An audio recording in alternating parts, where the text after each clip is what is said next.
thinking is his legacy will be defined early on in his career for what he does in January, not what he does in early December, what he does in January. We've seen him light up teams in December before.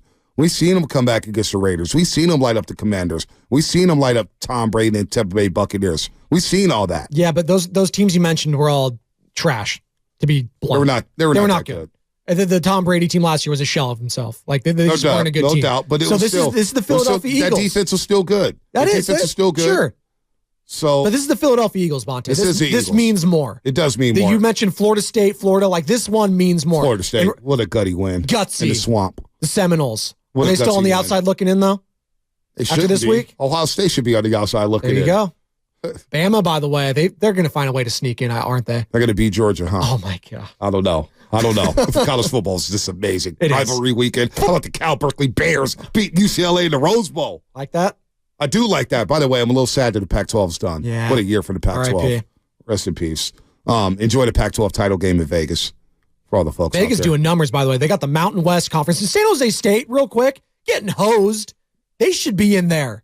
Not whoever it is, Boise UNLV. State, UNLV. Yeah. Come on. UNLV had a sneaky good year. A sneaky good year. By the way, it's a Monster Monday brought to you by First 5 California. To learn 4 things you can do to overcome toxic stress, go to first5california.com and shout out to YouTube and Twitch, powered by First NorCal Credit Union. Good morning to all the graveyard shift workers. Good morning to all the cops, all the suits. Hopefully everybody had a great Thanksgiving. The overnight dancers, I hope you made a lot of money this weekend.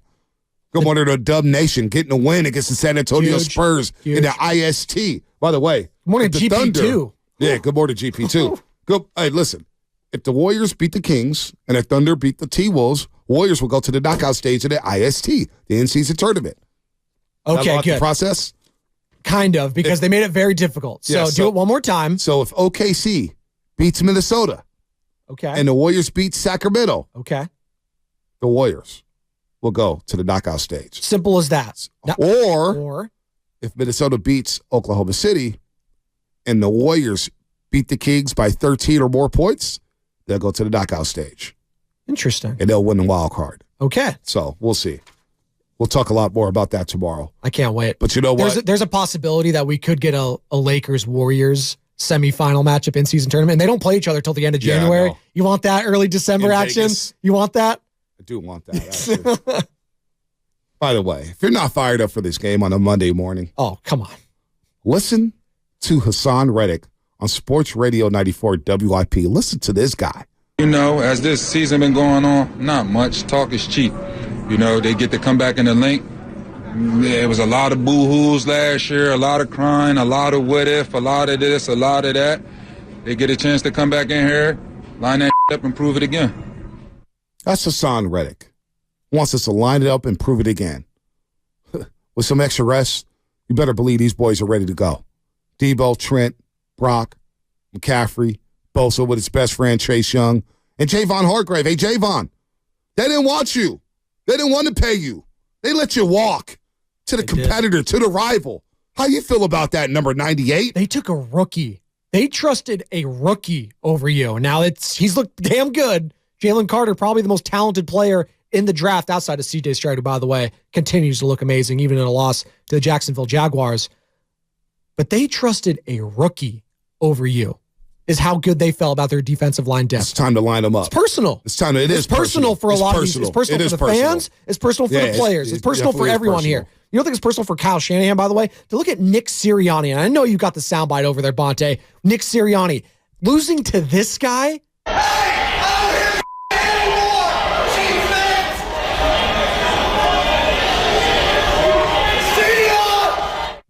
I can't stand that guy. I need a Shanahan see ya this Sunday. I can't stand that if I'm guy. a Niner fan. Big John, you got the Debo sound. What's this Debo sound? Where's this from? I mean, we can just go back to first quarter, first half. Just look how well our defense was actually playing. It's a great point. Keeping Jalen in the pocket, which he doesn't like to do at all. You can just see, I mean, 4th and 6, you grant them a catch, and you know it's not a catch on 4th down. And that caused them to get down there at that point. I mean, then kind of reflect after that, Brock fumble. I mean, they're right there at the 20, 25-yard line. I mean, all right, that's points right there. And then just kind of the amount of penalties that was just like, it was just outrageous. What a coincidence again. We turned the ball over right there again, and it's 21-7. So the offense wasn't doing anything to be, like, literally nothing. Nothing.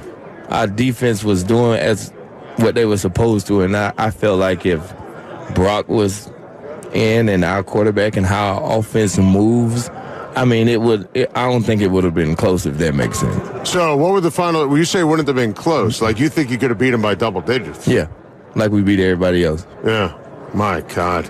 Now, some people might think that, that sounds like sour grapes. It's not sour grapes at all. It's confidence. It's just, this is what I see every day. Reality. Come on, man. I mean, I'm not salty at all. I just speak facts, Deebo Samuel. That might have been the greatest interview I've ever heard from Deebo Samuel. Yeah. That's the most he's ever talked in an interview all time. Told that to Adam Shine, Sirius XM Radio. So they wouldn't have been close. And I was there. It was 7-7. First of all, the Devontae Smith play, where he didn't catch it. And I noticed right away that the Eagles are scrambling around knowing that there was something fishy about that play. The fact that Shanahan didn't challenge that was not good. That was not good. You got to challenge that. When your receiver who just caught that ball gets up real quick and tries to go to the line, that means they didn't catch the ball. Hufanga was yelling, throw the flag, throw the flag, throw the flag. That was a fourth down play. 0-0, your defense holds, you get the ball. Maybe things turn out differently. That was a pivotal play in that football game. Then it's 7-7. And Josh Johnson, by the way, helped lead them to a touchdown drive. Chris McCaffrey with a great 22, 23-yard touchdown run, breaking through multiple tackles. The link was quiet. They were starting to get a little lemon booty in the second quarter. Trust me, I was in the crowd, 5th row. Thank you. Shout out to Boxer Gershon for those seats. Shout out Hillary, a Raider fan. So great Raider fan. So you know what? They get called for a pass interference. G.B. Ward did on A.J. Brown. And it was just, it was sad. It was sad to watch that go down the way it went down. And so I understand Deebo Samuel talking like that. I understand what Hassan Reddick is doing here. For both of these teams, it is personal because they both realize the NFC is about the 49ers and it's about the Philadelphia Eagles. Nobody else. Everybody else is the Dallas Cowboys. No, people try to sneak the Cowboys in constantly to these conversations, and Baldy has done that in the past, and he's going to join you guys tomorrow. I was like, I get it. They have a great defense, but they also haven't won jack. They haven't beaten anyone this year. Beaten a bunch of bad teams. They made Sam Howell look like turkey on Thanksgiving. Great. Congratulations. When they play the big boys, we know what time it is. Now, there is something to be said for the divisional matchup. If they play each other, in Philadelphia or Dallas, that could be interesting. But I need to see it before I believe it when it comes to Mike McCarthy and Dak Prescott and them. It is the Eagles, it is the 49ers, and it's everyone else. Hell, you might be able to say that for just the Super Bowl. Like just how well they're playing. You can put the Ravens up there too and the Chiefs because Pat Mahomes has earned that respect. But who's playing better right now than the Eagles and the Niners? I don't think anyone. It's these two teams. Baltimore, maybe. Baltimore's tough. They are. They handled the Chargers yesterday. They handled them. Yeah, Baltimore's tough. But I'll worry about Baltimore Christmas Exactly. Day. Now, some people may wonder, why are we playing all this sound from the NFC title game? Well, this is where the rivalry began. This is where it started. This is where Brock Purdy got hurt. This is where Brock Purdy tore his UCL. And we've been building for this game December the 3rd. Building. And then you know what? After Sunday, we expect to beat them again. So this is the first of maybe 2 monster matchups. And you know what? We may have to go to Philadelphia twice. Because they didn't lose that game last night. No. That's why Buffalo losing that game. Buffalo wins that game, and all of a sudden the Niners are a game behind Philadelphia. But they're not. They're still 2 games back, and they still have a shot at home field advantage. It's not over yet. The Eagles still play the Cowboys once, but the Niners schedule moving forward with Philadelphia and Seattle, and you got Baltimore. And all of a sudden you got a Rams team that is desperate and playing some good football. And they got some reinforcements back. Yeah. This Williams kid running the football yesterday, running through tackles. I mean, they punked Arizona in the desert. Outside of C.J. Stroud, Nakua probably rookie of the year. Cooper Kupp, he's back. Stafford's looking healthy. So That's why we're talking about whether or not, why we're bringing up the NFC title game, because that's where this rivalry started in Philadelphia. And we got scar tissue from that day, from January 29th. And also, Bonte, I don't think we're bearing the lead, but this is enemy number one in Bay Area sports right now.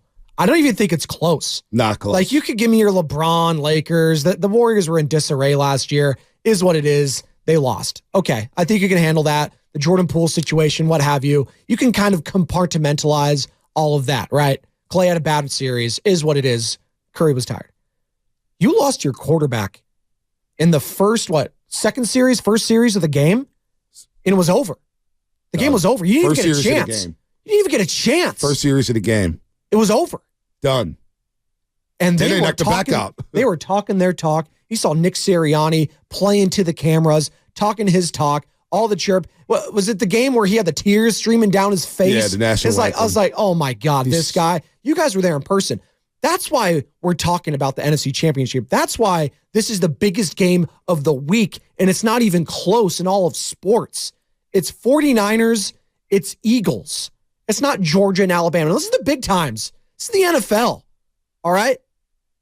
And if I'm a Niner fan, and if I'm a Bay Area sports fan, this is personal for me. It is personal. That's why it's the biggest game. It's not the Lakers. It's not LeBron. It's not the Dodgers. It's not. It's the Philadelphia Eagles are enemy number one right now. Well, the Niners have come out of the bye week smoking, right? Defensively, you shut down the Jaguars. You're holding them to 3 points. It must have been Wilkes moving to the sidelines, right? It had to be that. Had to be that. You hold the Jaguars to 3 points. You punked Seattle last week. You held them to 13 points. I mean, you really punked. They weren't even in that football game. The first half, it was over. The first half, the Niners were up 24-3 at the break. And they had the ball for over 22 minutes and 31 seconds. So Seattle never even got a chance to be in that football game. You've been dominant back-to-back weeks after the bye week. You want to continue that dominance going into Philadelphia. Now, how can you do that? Can you run the football? Look, Buffalo controlled that football game for the most part, and he still lost. I mean, so this is a team where you could dominate the time of possession. You could dominate the yardage. You could dominate, most of the game, and you may still lose. That's how good Philadelphia is. They have resilience. We saw it on display against the Commanders. We saw it on display against the Dallas Cowboys. And we saw it on display against the Kansas City Chiefs at Arrowhead Stadium. Off a bye. Off a bye. Andy Reid doesn't lose off buys. Right, no doubt. He was 21-3 off of buys. Yeah. Now 21-4. Now, Josh Allen used his legs a lot, 81 yards rushing. He threw for over 339. Stephon Diggs, 74 yards. Gabe Davis, 105. But you got to be on point against this football team. And Jalen Hurts did not have a pretty game. In the first half, I believe, he completed 2 passes. It was like 2 for 9. But you know what? They find a way. And all of a sudden, they said, you know what? Let's run the football. Now, Philadelphia runs the football very well. 32 carries, 185 yards, 5.8 yards a carry. DeAndre Swift has been awesome for them. And what an addition. Yeah, and I'm not even talking about the brotherly shove. A.J. Brown has 6 catches for 45 yards over his last 8 quarters of football. And yet they still win because they have Devontae Smith on the other side. And they may get a jolt by getting Dallas Goedert back. Yeah. So how can you win this football game? Well, you got to sustain the run game. You have to be able to run the football and extend drives, because one thing is, and we'll talk to Baldy about it tomorrow, how much of a factor will yesterday be on the Philadelphia Eagles wear and tear, on their fatigue, off their stamina, on their stamina, I should say. Their defense played 92 snaps yesterday, Spinoni. 92 snaps. It's an awful lot of snaps.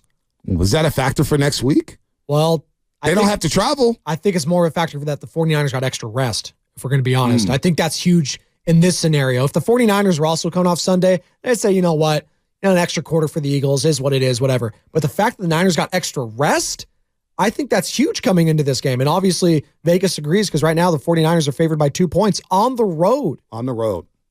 And that's a big key to this. On the road, potential bad elements for the quarterback, Brock Purdy, and go. We just saw what Jalen Hurts did in bad weather. He rose to the occasion. Their kicker rose to the occasion. Jake Moody in bad weather? Feeling good about that.